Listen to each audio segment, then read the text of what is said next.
So in this video, we're going to talk about the law of cosines. You can use the law of cosines in any triangle, just like you could with the law of sines. It's just you're going to have different information given to you to use the law of cosines versus the law of sines. So these are your formulas for law of cosines. There's three of them because it depends on where the angles or sides are that are given. But we're going to label the triangles with capital A, B, and C and lowercase a, b, and c. So I'm probably just going to focus on using one of formulas because they all do the same thing. It's just a different arrangement of the letters depending on where the sides and angles are. So make sure you have those written in. So when you use the law of cosines, there's always going to be one angle given to you. So we're always going to label that with capital A.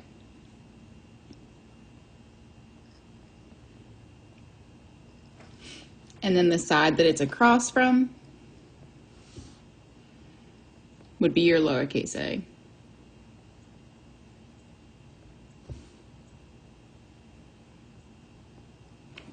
And then the other two sides are B and C. So I will show you how we will use this formula on the next page. So here's number one. So we have one angle given to us, the 65-degree angle. I'm going to label that angle with a capital A, and then across from that angle, the side, is your lowercase a. The other two sides are B and C. It does not matter which is B and which is C. What matters is the capital A and the lowercase a. So now we're going to use the formula from the first line that you have filled in and start plugging your numbers in. So A was X, so X squared is going to equal 7 squared plus 12 squared minus 2 times 7 times 12. Cosine of angle capital A was 65 degrees. So remember, your goal is always to have your variable by itself, which we have x squared by itself, so we're just going to eventually have to take the square root. We're going to put all of this into your calculator at one time, and I will show you what it would look like. Make sure you're in the right mode. You want to be in degree mode, so always check that.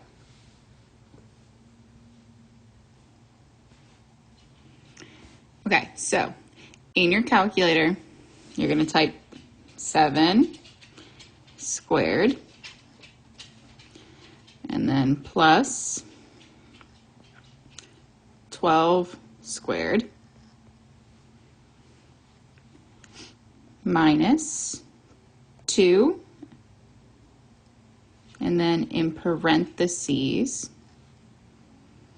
your 7, close your parenthesis, another parenthesis for 12, close it,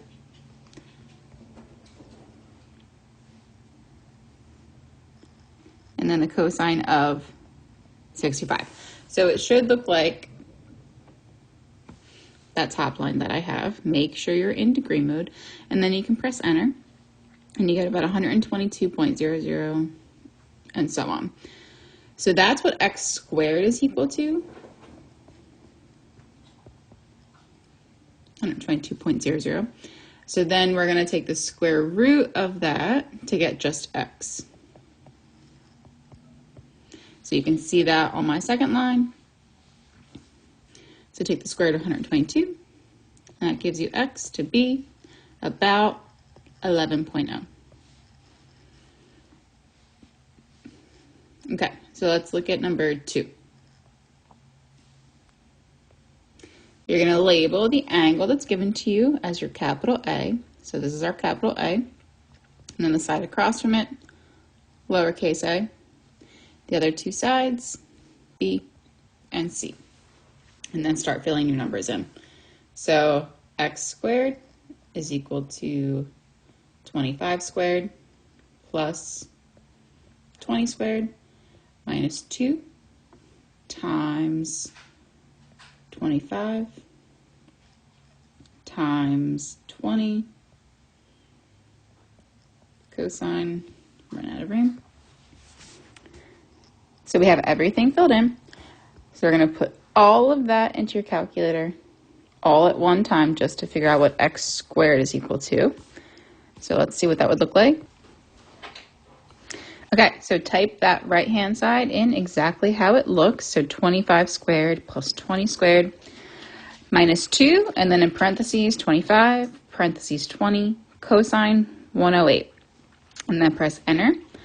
So x squared is equal to 1334.02. And then we'll take the square root of that. So x is equal to the square root of 1334.02. And you can put that in your calculator. And then press enter, and we get x to be about 36.5. So that's what your calculator's screen should look like when you type that in. Make sure that you are in degree mode for both of them. So now you're going to try problems 3 and 4. After you submit them, there will be answers so you can check the work to see if your work matches what they should be.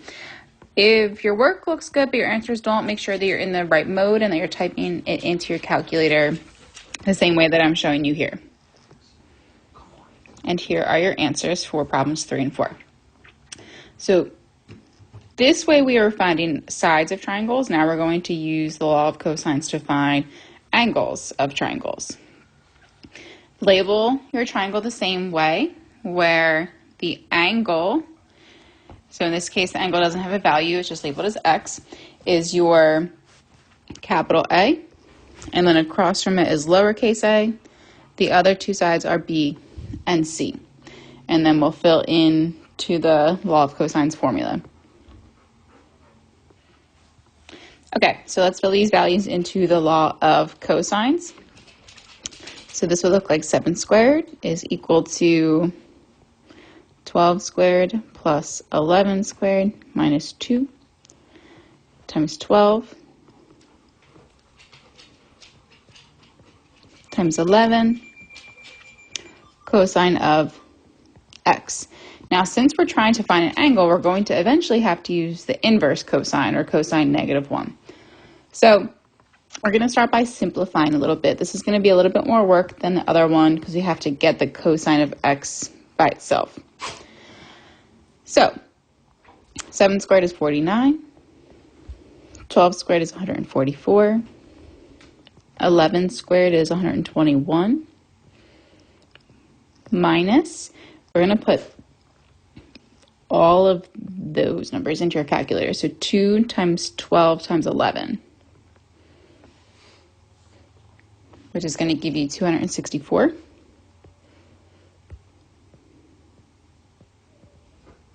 And then cosine x. Combined 144 plus 121. And that's going to give you 265 minus 264 cosine x. Now you can't put 264 minus, you can't do 265 minus 264 because right now the 264 is attached with your multiplication to the cosine of x. So we have to leave those two how they are for now. So we're going to try to get the 264 cosine x by itself. I'm going to subtract 265 from both sides.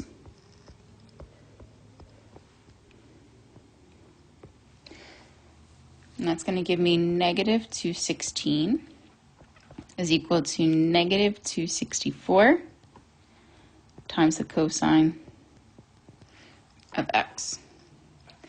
Now, since we're multiplying, to undo that, we're going to divide both sides by negative 264. So the cosine of x is going to equal negative 216 divided by negative 264. So let me show you what that'll look like on your calculator. So you're just typing in division, negative 216 divided by negative 264, and that's going to give you about 0.8182. So to get just x, we're going to have to do the inverse cosine, or cosine negative 1. And that's going to give you your angle measure. So cosine negative 1 of 0.8182.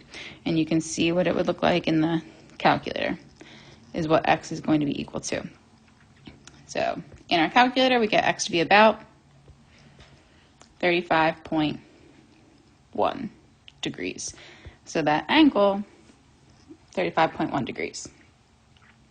So let's look at number 6. Label your sides. So angle, capital A, side that it's across from, lowercase a. The other two, lowercase b and c, does not matter which one is which. And we're going to start filling those numbers into your law of cosines formula. So 35 squared is equal to 24 squared plus 16 squared minus 2 times 24 times 16 cosine of x. So we're going to start simplifying a little bit. 35 squared gives you 1225. 24 squared, 576, plus 16 squared, 256, minus 2 times 24 times 16 cosine of x. So we're going to put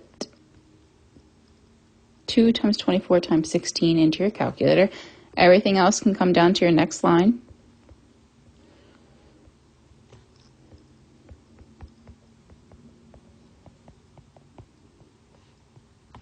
So when you put that into your calculator,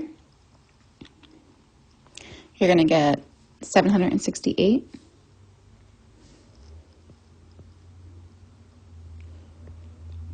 And then cosine x. Now we can combine 576 plus 256, and that gives you 832, and everything else can come down.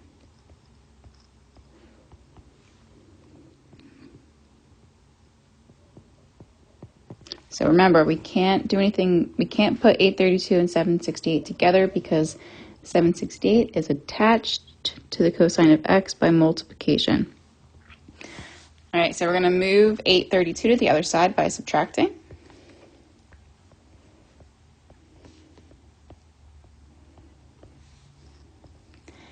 So 1225 minus 832 is going to give you 393, equal to negative 768 cosine of x. So remember, this is being multiplied, so to undo that, we will divide.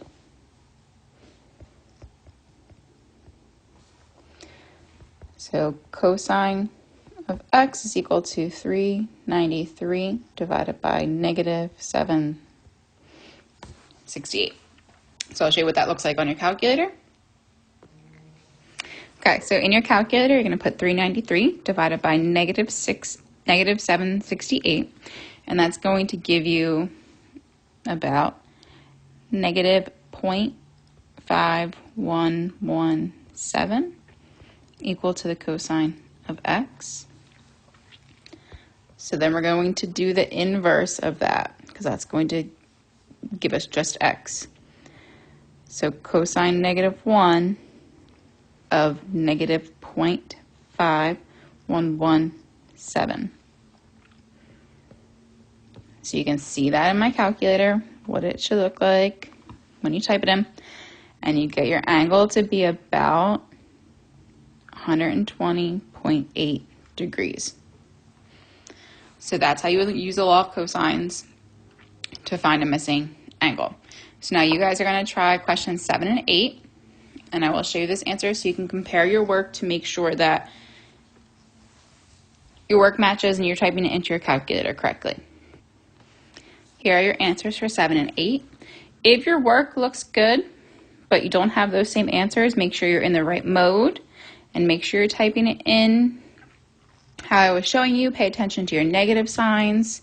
Remember, you cannot put those two together or in that line because in this case these are attached and then those are attached. So you gotta look for that. That's a common mistake.